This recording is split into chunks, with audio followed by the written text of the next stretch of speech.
sore, selamat datang di praktikum bahan hayati laut pertemuan pertama. Teman-teman, Anda akan dibimbing oleh saya, Dr. Sibro, yang akan memberikan materi mengenai praktikum mata kuliah ini. Nah, di pertemuan pertama kita akan belajar mengenai sampling dan juga preparasi sampel, ya. Di mana topik ini, ya, dua topik ini akan menjadi hal yang paling krusial untuk Anda laksanakan sebelum melakukan ekstraksi. Nah, untuk sampling ada beberapa bahan ataupun alat yang sangat krusial untuk Anda gunakan untuk mengetahui bagaimana parameter lingkungan. Pada sore hari ini saya sedang berada di Laboratorium Alam Fakultas Perikanan dan Ilmu Kelautan Universitas Diponegoro yang berada di Teluk Awur, Jepara. Nah, untuk itu Anda harus mengetahui sampel Anda itu diambil di lokasi mana. Nah, alat yang penting yang harus Anda miliki dan juga harus Anda record datanya adalah titik koordinat. Nah, untuk titik koordinat Anda bisa menggunakan GPS.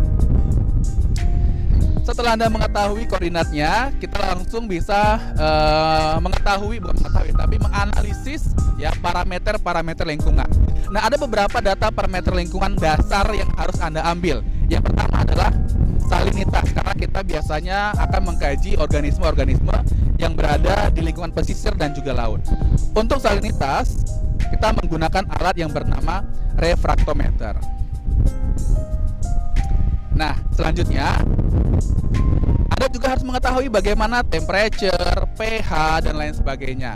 Nah, biasanya kalau Anda pergi ke laut mengambil sampel yang berada di bawah air, kita akan menggunakan WQC, Water Quality Checker, yang nanti ada isinya DO, ada temperature, ada pH, ada juga salinitas juga akan termasuk di situ di alat tersebut.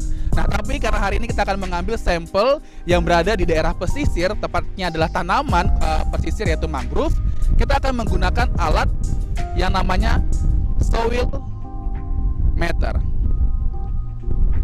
Nah, di alat ini teman-teman Anda bisa mengetahui yang pertama adalah bagaimana temperatur tanahnya, suhu tanahnya. Selanjutnya Anda juga bisa mengetahui pH-nya dan juga kelembapan dari tanah tersebut. Oh, selanjutnya untuk sampel. Nah, ingat, sampel yang Anda kumpulkan itu harus Anda bisa maintain dengan baik, sehingga nanti senyawa-senyawa yang akan kita dapatkan tidak akan rusak oleh cahaya, suhu, dan lain sebagainya. Nah, kalau kita bermain dengan tanaman, ya biasanya ya kita bisa menggunakan plastik gelap sebagai plastik sampel kita, ya, untuk mencegah kerusakan senyawa yang bersifat light labil. Jadi senyawa yang dia bisa rusak karena cahaya. Nah, untuk itu teman-teman, ini adalah parameter-parameter dasar yang harus Anda kumpulkan.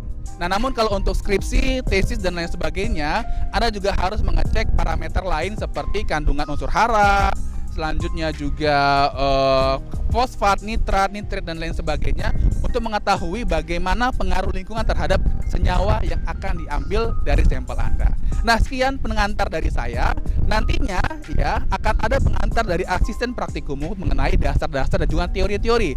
Namun sebelum itu, mari kita bergabung dengan asisten praktikanmu yang sudah ready menunjukkan bagaimana cara sampling dan identifikasi sampel dari mangrove di Teluk Awur, Jepara.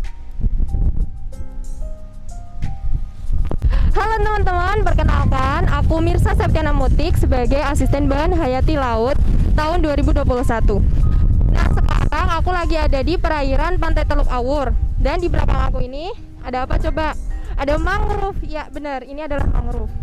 Jadi hari ini aku mau sampling mangrove. Nah teman-teman, sebelum melakukan sampling, yang pertama yang harus kalian ketahui adalah mengetahui spesies apa yang akan kalian ambil sampelnya. Jadi untuk mengetahui jenis apa mangrove yang akan diambil, kita harus tahu dulu secara pasti itu spesies apa. Nah, sekarang sebelum kita lanjut mengambil sampel, langsung aja kita panggil yang ahli dalam menentukan ini spesies apa. Ponco, sini Ponco. Halo teman-teman semuanya, kenalin namaku Sari Poncowati. Nah, tadi Kak Mirsa udah manggil aku buat jelasin apa spesies mangrove di belakang kita ini. Nah, kalau dilihat dari bentuk pohonnya, nah bisa kelihatan ya, ini pohonnya berbentuk seperti semak gitu.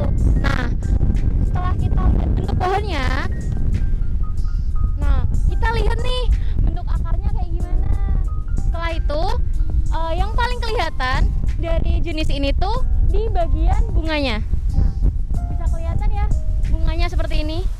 Ini bunganya berwarna putih. Nah, selain itu kita bisa melihat juga dari bentuk daunnya. Daunnya ini berbentuk elips dan berdaging kaku. Nah, kayak gitu. Kelihatan ya. Nah, terus hal yang terlihat lagi dari spesies yang satu ini dari bentuk pertumbuhan dari si daun ini. Bisa kita lihat daunnya ini tumbuh di ujung dahan. Kalau seperti itu, nah ini ya, daunnya berada di ujung dahan kayak gini. Oke. Ini jadi di belakang-belakang itu jarang terdapat daun, tapi daunnya itu ada di ujung-ujung dahan seperti ini. Seperti teman-teman lihat di dalamnya nggak ada daun kan ya? Nah kayak gitu. Udah kelihatan banget nih. Ini spesiesnya apa ya? Yap. Spesies kali ini yaitu Lumnigera racemosa. Kenapa sih Lumnigera racemosa? Kan ada dua spesies tuh. Ada Lumnigera racemosa dan Litorea. Nah, perbedaannya ada di warna bunganya. Nah, gini. Kalau dari Lumnigera Litorea, bunganya akan berwarna merah. Nah, kali ini kita menemukan yang berwarna putih. Kenapa spesies ini kita sebut dengan Lumnigera racemosa? Nah, seperti itu teman-teman. Mudah kan ya identifikasi?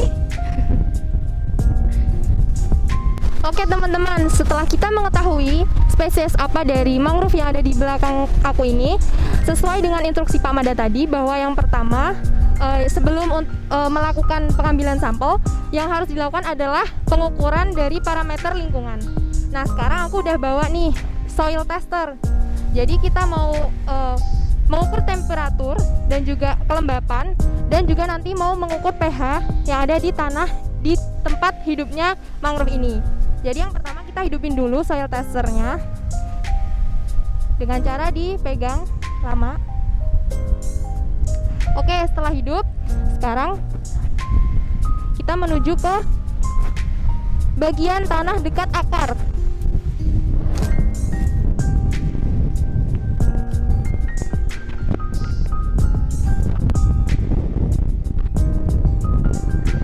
Ini kita ditancapkan ke tanah dekat akar, kira-kira segitu, untuk mengukur temperatur. Dapat dilihat temperaturnya sebesar 26 derajat Celcius. Kemudian kita akan lihat pH-nya. pH-nya sebesar 7. Ternyata masih berubah. Oke, pH-nya 7. Dan untuk kelembapannya dia tidak dry ya, berarti dia basah. Karena ini berada di tepi pantai. Oke. Kalau sudah, berarti kita sudah mendapatkan data temperatur, kelembapan, dan juga pH. Oke deh.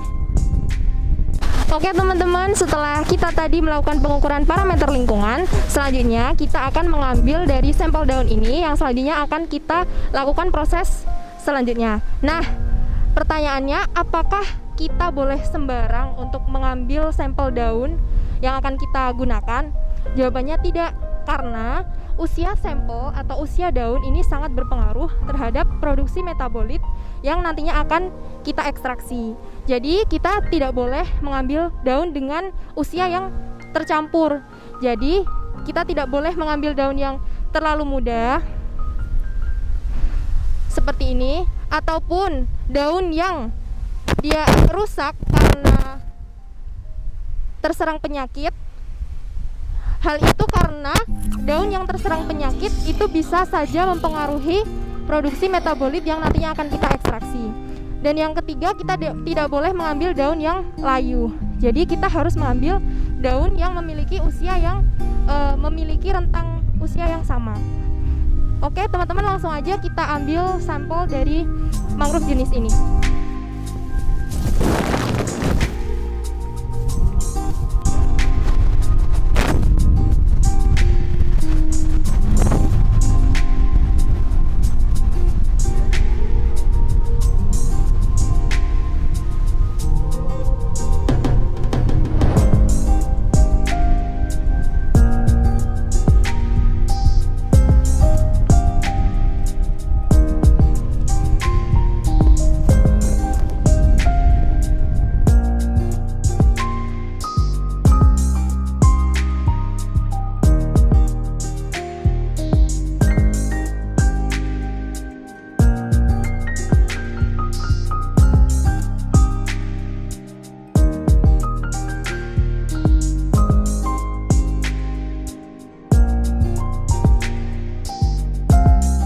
Nah teman-teman, setelah kemarin kita melakukan sampling di Pantai Teluk Awur, akhirnya kita mendapatkan sampel berupa mangrove jenis Lumnizera racemosa.